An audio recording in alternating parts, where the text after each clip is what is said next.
Hello दोस्तों। तो हमारे सामने एक बहुत बड़ी न्यूज़ आई है और एक खुशी का मौका है कि बेसिकली हमारा जो कंट्री है वो अब फोर्थ लार्जेस्ट इकोनॉमी बन गया है। $4 ट्रिलियन से हमारी इकोनॉमी ऊपर पहुंच गई है। और रिसेंट में जो इकोनॉमी को हमने सरपास किया है वो है जापान की। तो जापान को सरपास करके अब हम चौथे नंबर पे आ गए हैं। और हमारे से ऊपर अब आप देखोगे तो बेसिकली तीन बड़ी इकोनॉमीज बची हैं जिनकी जीडीपी आज की डेट में हमारे से ऊपर है। फर्स्ट है हमारा यूनाइटेड स्टेट्स यूएस, और सेकंड है चाइना, और जो थर्ड है बेसिकली वो है जर्मनी। तो ये तीन कंट्रीज ही अब हमारे उससे ऊपर रह गए हैं। बट इतना होने के बाद अब हम चौथे नंबर पे आ गए हैं। और जो चौथे वाला जो बेसिकली तीसरे वाला डिफरेंस है वो तो काफी कम है, लेकिन जो ऊपर वाले दो हैं वो बेसिकली एक $20 ट्रिलियन की इकोनॉमी है और एक $30 ट्रिलियन के आसपास की इकोनॉमी है। वो डिफरेंस काफी ज्यादा है। तो अगले एक दो साल में हम तीसरे नंबर पे भी आ जाएंगे। बट जो बाकी जो दो कंट्रीज हैं वो वहां से जो डिस्टेंस है वो ज्यादा है। तो क्या अब ये जो अचीव करने के बाद भी एक दो साल के बाद हम तीसरे नंबर पे भी आ जाएंगे, क्या रियल में वो इंपैक्ट आपको दिख रहा है अपने आसपास कि आप तीसरे बड़े अर्थव्यवस्था बनने वाले हैं? आज इस वीडियो में ये सारी चीजें और तीन इंपॉर्टेंट पॉइंट्स आज आपसे डिस्कस करूंगा जो कंप्लीटली इसके एकदम रिवर्स हमें पिक्चर दे रहे हैं। एकदम रिवर्स, इसके अपोजिट हमें चीजें दिखा रहे हैं कि हम 3 4 5 ट्रिलियन डॉलर की इकोनॉमी तो बन गए हैं लेकिन रियल वेल्थ हमारी वो जनरेट नहीं हुई है। तो वीडियो को अंत तक जरूर देखिएगा, चैनल को जरूर सब्सक्राइब कर लीजिएगा ताकि आपको इस तरीके के इंफॉर्मेटिव वीडियोस मिलते रहें। तो चलिए दोस्तों वीडियो को स्टार्ट करता हूं। सबसे पहला पॉइंट मेरा यहां पर है पर कैपिटा इनकम। तो पर कैपिटा इनकम को अगर आप देखेंगे तो बेसिकली इसको किस तरीके से कैलकुलेट किया जाता है, तो बेसिकली इसमें होता क्या है कि जितनी भी आपकी टोटल जीडीपी होती है, तो जैसा कि अभी हम $4 ट्रिलियन पे पहुंच गए हैं, और उसको अगर मैं उसकी पॉपुलेशन से, उस कंट्री की पॉपुलेशन से अगर डिवाइड कर देता हूं तो मेरे पास पर कैपिटा जीडीपी आ जाता है। कि मतलब उससे मेरे को यह अंदाजा मिलता है कि उस कंट्री के अंदर जो एक सिटीजन है वो बेसिकली किस तरीके से एक इनकम कर पा रहा है।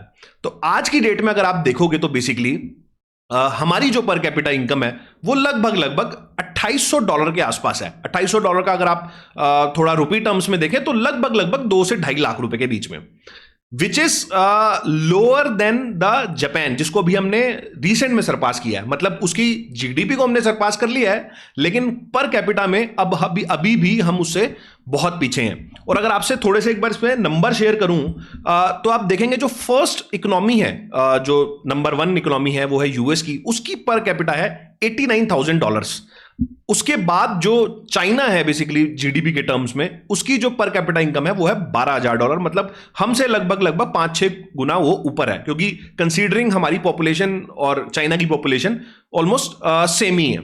उसके बाद अगर आप थर्ड जो अभी जो इकोनॉमी है वो जर्मनी, अगर आप उसकी पर कैपिटा इनकम देखेंगे तो वो है $55,000। मतलब हम बैठे हैं यहां पर लगभग लगभग $2800 पे और जर्मनी बैठा है कुछ $55,000 पे। मतलब इसका कहने का मतलब होता है कि जीडीपी नंबर और वहां की पॉपुलेशन जो है वो ज्यादा वेल्दी है इन कंपैरिजन टू इंडिया। अब हमारी जो पॉपुलेशन है उसका साइज ज्यादा बड़ा है, उसको मैं मान गया इस वाली बात को, लेकिन हमारे जैसे कंट्री के अंदर जहां पर पॉपुलेशन का साइज इतना ज्यादा बड़ा है, ये डिपेंड नहीं करेगा। ये जो रेवलेंस जो आप देखोगे बेसिकली जीडीपी टर्म्स की, कि जीडीपी बढ़ गई, इसकी रेवलेंस थोड़ी कम है। अगर आपको एक्चुअली देखना है कि इंडिया कितना ग्रो हुआ है या एक्चुअल देखना है कि इंडिया कितना वेल्दी हुआ है, मेरे हिसाब से आपको क्या लगता है कि क्या ये सही है? अगर सही है तो गलत है, जो भी आप मेरे को कमेंट सेक्शन पे अपनी राय जरूर बताइएगा।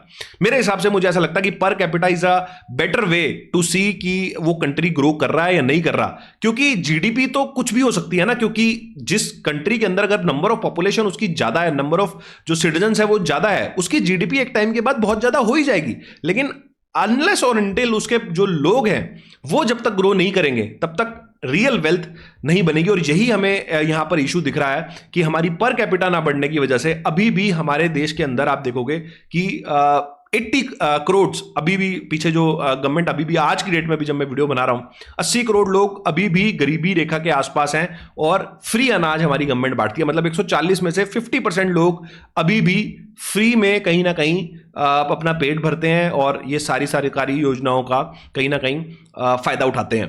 तो आप ये सोच के देखिएगा कि अगर जीडीपी 5 ट्रिलियन भी पहुंच गई, अभी हम जर्मनी को भी सरपास कर देते हैं, लेकिन अभी भी अगर हम 80 करोड़ लोगों को अनाज फ्री में दे रहे हैं तो क्या हमारी रियल में ग्रो हुई या रियल में चीजें ग्रो हुई? जिसका आंसर मुझे तो एक नो दिखता है। सेकेंड, अगर आप देखोगे तो जो मेजर प्रॉब्लम है वो है जॉब्स। और जिस तरीके का आप देखोगे मैंने 2010 के आसपास कुछ इंजीनियरिंग कंप्लीट करी थी अपनी, और उस समय जितनी भी आईटी कंपनीज थी अगर आप देखेंगे तो बेसिकली इन्फोसिस, टीसीएस, एक एवरेज पैकेज जो होता था उस समय 3 लाख रुपए के आसपास का होता था, 3.25 एक फ्रेशर का, जो करंटली अगर आप कॉलेज से निकल रहे हैं।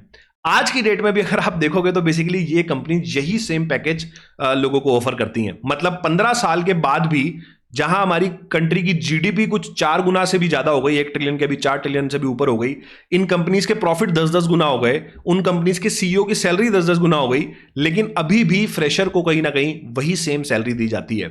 ऐसा क्यों? ये इतना भेदभाव क्यों? अगर आप रियल में एक्चुअल में ग्रो हुए हो तो हमारी पर कैपिटा भी बढ़नी चाहिए ना, हमारे पास जॉब्स, नंबर ऑफ जॉब्स ज्यादा होनी चाहिए। अभी भी अनएम्प्लॉयमेंट के केस में काफी ज्यादा दिक्कत है हमारी जैसी कंट्री के अंदर। तो जीडीपी में कुछ और दिख रहा है नंबर्स में, एक्चुअल में नंबर्स उसको सपोर्ट नहीं कर रहे।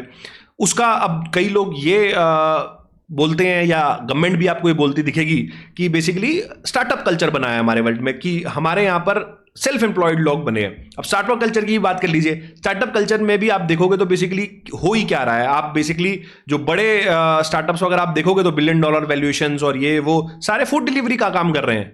आप एक तरीके से अनएम्प्लॉयमेंट यूथ जो है बेसिकली उसको एक्सप्लॉइट कर रहे हो एक तरीके से। पीछे अभी पीयूष गोयल ने, सरकार ने, गवर्नमेंट ने खुद ने बोला, गवर्नमेंट में जो मंत्री हैं बेसिकली, कि जहां दुनिया में लोग एआई के ऊपर इतना बड़ा काम कर रहे हैं, यूएस हो चाहे चाइना हो, चाइना ने अभी डीप सीक बनाया, इतना ज्यादा पैसा खर्च हो रहा है, इतने बड़े इनोवेशन हो रहे हैं, वहां पे हमारे जैसा कंट्री जो कहीं ना कहीं फूड डिलीवरी एप्स में लोगों को नौकरी भी नहीं, एक तरीके से फ्रीलांसिंग काम करा के उनसे घंटों मेहनत करा रहा है। इस तरीके की चीजें हो रही हैं स्टार्टअप वर्ल्ड में। ये बड़े स्टार्टअप्स का हाल है, छोटे का तो आप सोच ही सकते हो। सिर्फ और सिर्फ वैल्यूएशंस के पीछे भागा जा रहा है, सिर्फ और सिर्फ अपने एग्जिट्स के बारे में सोचा जा रहा है, कोई रियल वहां पर चीजें नहीं होती दिख रही हैं। तो क्या आप इससे एग्री करते हैं, नहीं करते हैं? ये भी आप मेरे को कमेंट सेक्शन के अंदर जरूर बताइएगा। मैं आपसे यहां पर सिर्फ और सिर्फ अपना पर्सपेक्टिव शेयर कर रहा हूं।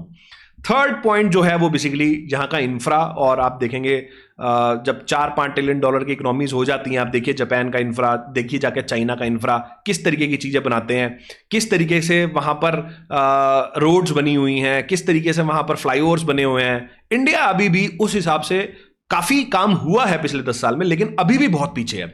अभी भी जिस तरीके का इंफ्रा इन कंट्रीज के अंदर है हमारे पास नहीं है। मैं आज की डेट में गुड़गांव में रहता हूं, और एक नॉर्मल इंसान को अगर यहां पर घर लेना हो, एक 2 या 3 BHK, तो 3 करोड़ से लेकर 5 करोड़ तक का आता है। आप सोचिए अगर एक 5 करोड़ या 3 करोड़ का घर किसी को खरीदना है तो उसको किस तरह की इनकम चाहिए होगी इस बड़े शहर में रहने के लिए। और फिर भी इतना पैसा अगर आप खर्च करते भी हैं उसके बाद भी आपको किस तरीके का इंफ्रा मिल रहा है। एक छोटी सी बारिश आपको पूरे रोड्स आपके जाम कर देती है, पूरे रोड्स पे आपको 2-2 दिन तक पानी भरा रहता है। तो इतना होने के बाद भी आप क्या वैल्यू जनरेट कर रहे हैं, क्या इंफ्रा प्रोवाइड कर रहे हैं? सिर्फ और सिर्फ जीडीपी नंबर्स बढ़ाने से ये सब प्रॉब्लम नहीं सॉल्व होने वाली।